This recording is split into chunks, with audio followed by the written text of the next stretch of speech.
Maladie oyo ya coronavirus, pandémie oyo eningisi mokili mobimba, et puis République démocratique du Congo, eza en reste te.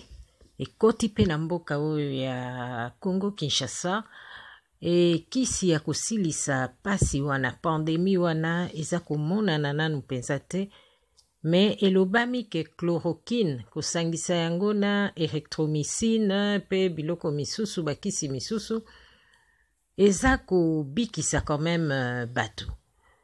Yango wana pona oyo etali République démocratique du Congo, na motema na ye malamu, na motema na ye ya boboto, na motema na ye ya mawa, na motema na ye ya bomama, Olive Lembe Kabila akendeki quand même na INRB kotika don moko ya bachloroquine.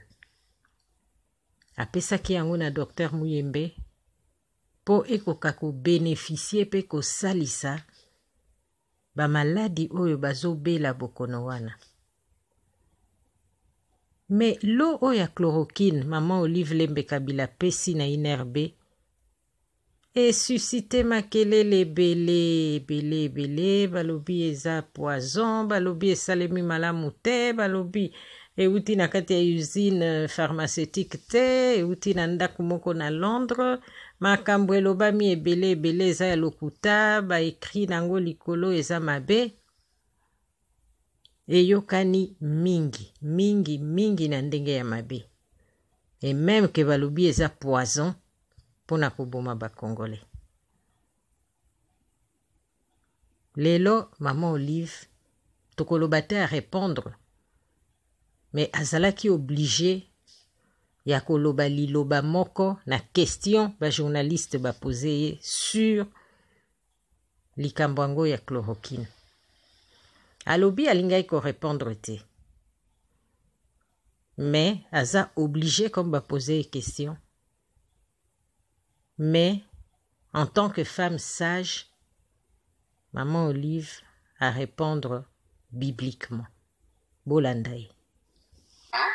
Chloroquine, tomi peselaki yango ba professionnel ya santé. Po biso moko eza domaine na biso te. Yango wana tokendeki ko confier ba chloroquine wana epa na bango. Po bango nde baza na jugement par rapport en tant que scientifique ya koyeba kisi oyo eza bien to eza bien te. Mais de toutes les façons, ce qu'il faut savoir, c'est que tozalaka biso nyonso batu awa na mokili na conscience. Conscience ya ba professionnel ya santé yango moko eloba.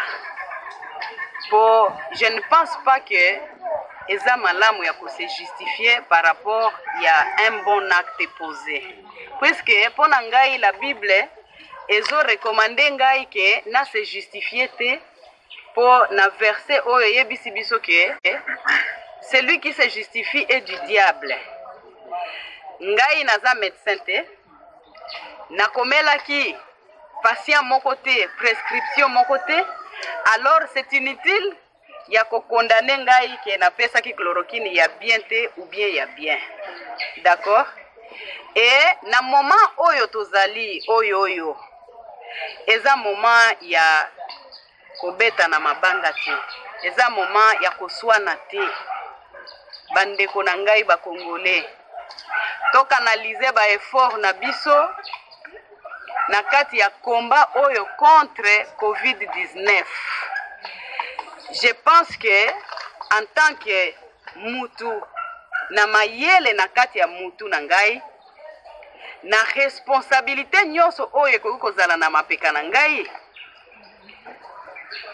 eza utile te ya kokota na ba polémique ya pamba.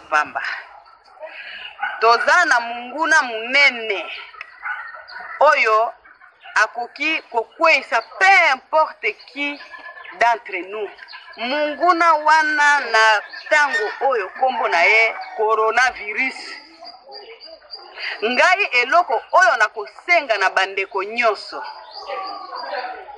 Soki oza na $1, soki oza na $10 de surplus, soki oza na mwa loso, mwa madesu, mwa sucre, mwa mungwa, to mwa chloroquine, oyo koki ko confie yango na ba spécialiste ya santé na ba scientifique.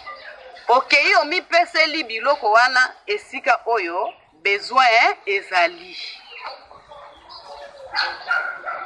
Puisque il faut que totala makambu oyo na misu moko spirituel, s'il vous plaît. Tobosana te ke Satana existe. Azali pe yepe abundaka pour que na misala na ye yepe asala nini azwa pe batu. Vous êtes sans oublier que tango nzambe abengana ki Satana akendeki na ba ange mususu.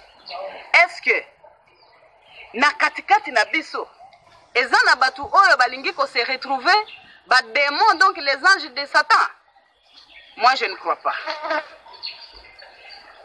Moi je ne crois pas. Na ko se livrer ata mukete pe mukolo moko te na kati ya ba polémique ya pamba pamba.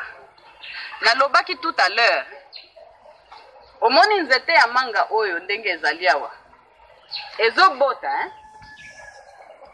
Ba branche eza fleurir, n'est-ce pas? Mais tango manga ekobima pe eteli, mabanga ekobwaka mapona kokitisa ba manga wana na se. D'accord? Mais est-ce que moi mabanga wana ekoki kozala na force ya ko détruire nzete oyo? Non. Pas du tout. Ekokweisa nzete te.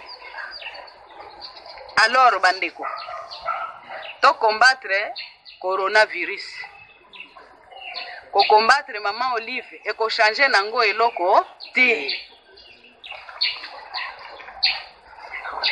Et puis ce qu'il faut savoir, c'est que chaque chose a son temps.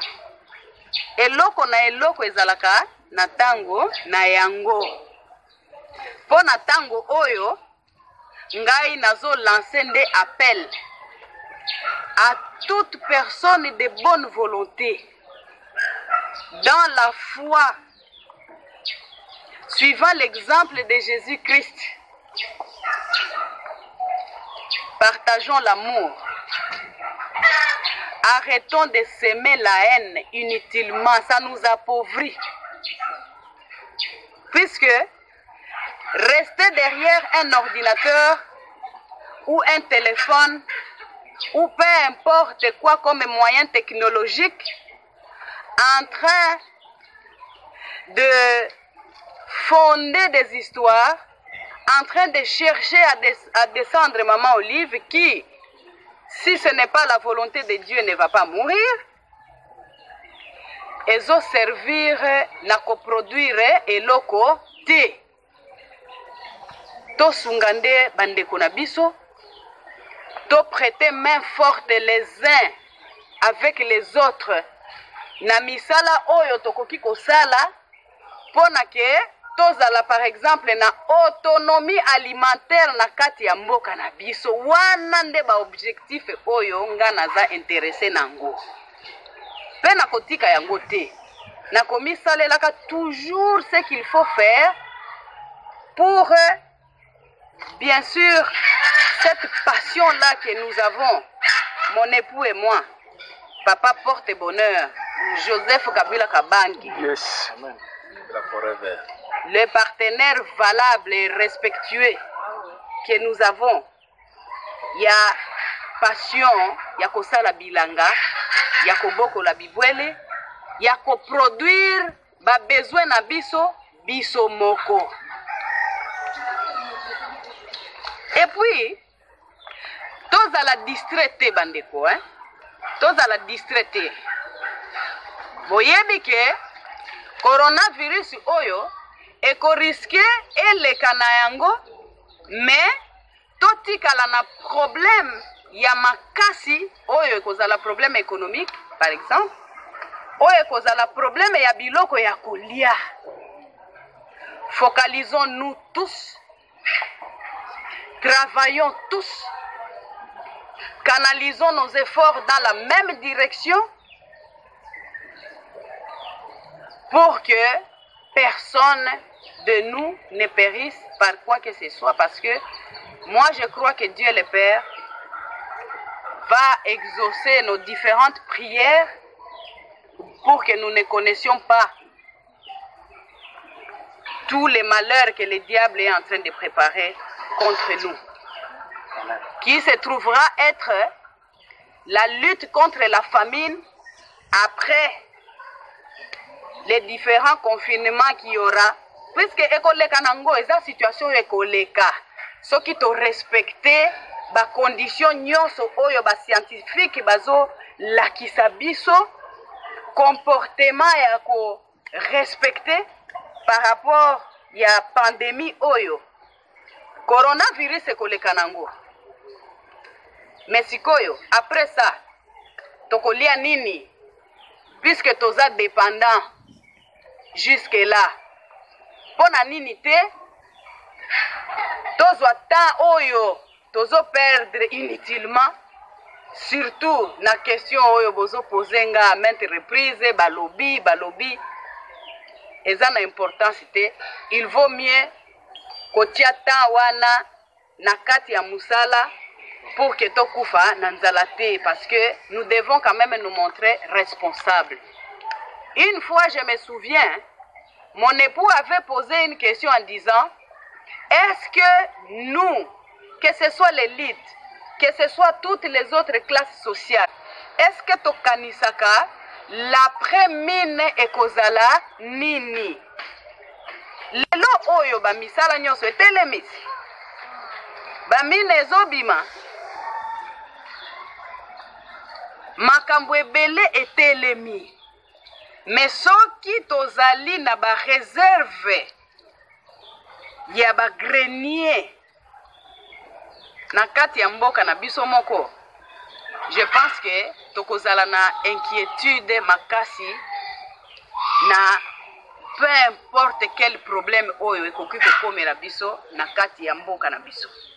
Alors s'il vous plaît, à tous mes frères congolais, à toutes mes sœurs congolaises, à toutes les personnes qui choisissent notre patrie comme leur seconde patrie, s'il vous plaît, travaillons main dans la main, combattons le coronavirus, le Covid-19, et travaillons pour que dans l'avenir, nous devenions au moins beaucoup plus autonomes dans les domaines, du moins celui-là de l'alimentation, mais aussi de tous les autres domaines. Devenons des inventeurs de machines, devenons des inventeurs de tout ce dont nous avons besoin pour transformer notre richesse potentielle en richesse réelle, de façon à ce que nous en profitions pleinement. Sinon, toko continuer kaka boye et kozala malamu te, mboka kokende nango liboso te, nous allons reculer et je pense que ça ne va profiter à personne. Alors, vive les Congolais, puisque je sais qu'il y en a beaucoup plus du nombre qui s'impliquent dans la solution. Yakoluka, le bien-être collectif, ya biso nyonso, pour que notre pays, un jour, arrive à l'échelle de ce qu'il mérite par rapport à tout ce qu'il possède. Je vous remercie.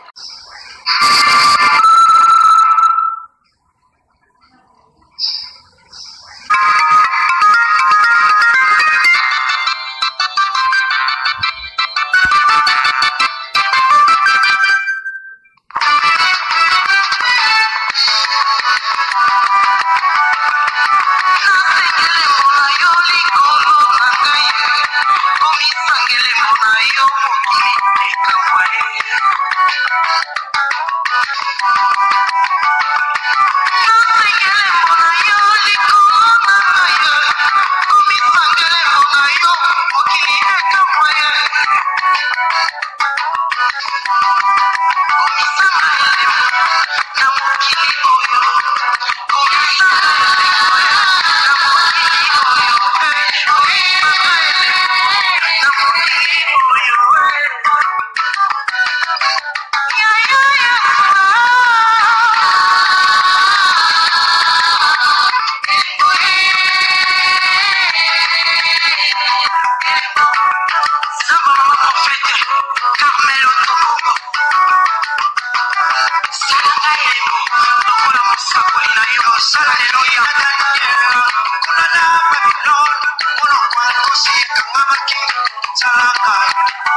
bana bwana